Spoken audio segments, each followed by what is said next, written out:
Alright, hi guys, welcome to my project. I decided to do a poem on Ada Lovelace, so I'll go ahead and start. The enchantress bred from two astounding pillars, a whimsical romance and mathematical thriller. The princess of parallelograms, Annabella Milbank, who we owe much of our thanks, with Lord Byron, who cast captivating poetry that called to readers like a mermaid siren. Ada Lovelace was born December 10th, 1815, and if only then her father knew what she would mean. Her mother shrouded the girl in exceeding studies, insistent that she not inherit a certain somebody's characteristics. Although strange for a girl to even participate in such classes at the time, her enhanced understanding and comprehension never posed as a crime. By the time that Lovelace was 12, she had transversely begun to delve into flying, a steam engine in the form of a horse with abundant wings.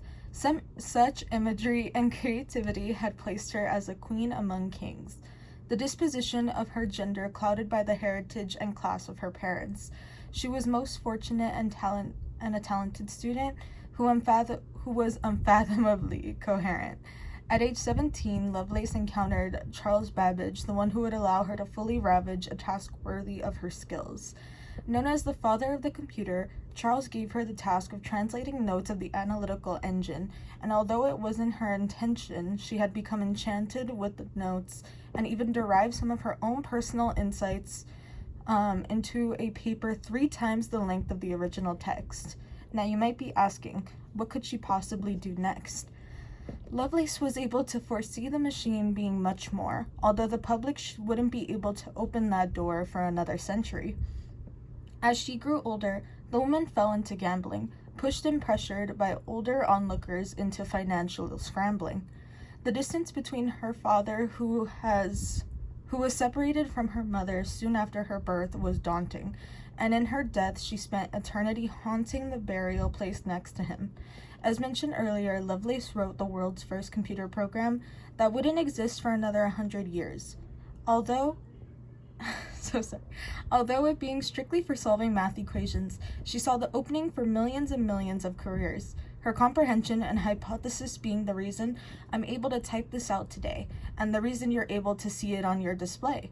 The reason we are able to automate tasks and do much more than what we would be typically asked.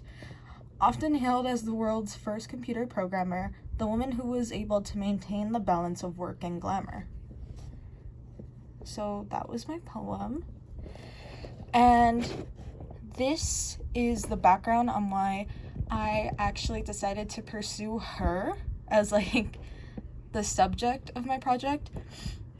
So I decided to choose Ada Lovelace because as a woman myself, I'm often inclined to lean towards more female accomplishments in STEM, especially considering the disposition they find themselves in their given time frame. I did a quick summarized read of her and other female mathematicians and pillars, but she stood out most to me due to her heritage. Her father, Lord Byron, and Lady Byron could have set her up for the rest of her life, but she was urged to pursue an education that strayed far away from her father's idealistic and romantic approach to life towards the more intellectual and realistic view of her mother's. I applaud her ability to comprehend such massive tasks and often become melancholic when I learn that the contribution many figures give isn't given the proper recognition until years or even centuries later. If I can accomplish even giving her one thanks through this project to her honor, I'll take that chance. I thought how ironic for me to curate a poem for the mathematician that was withheld from this very thing due to her father's carefree nature.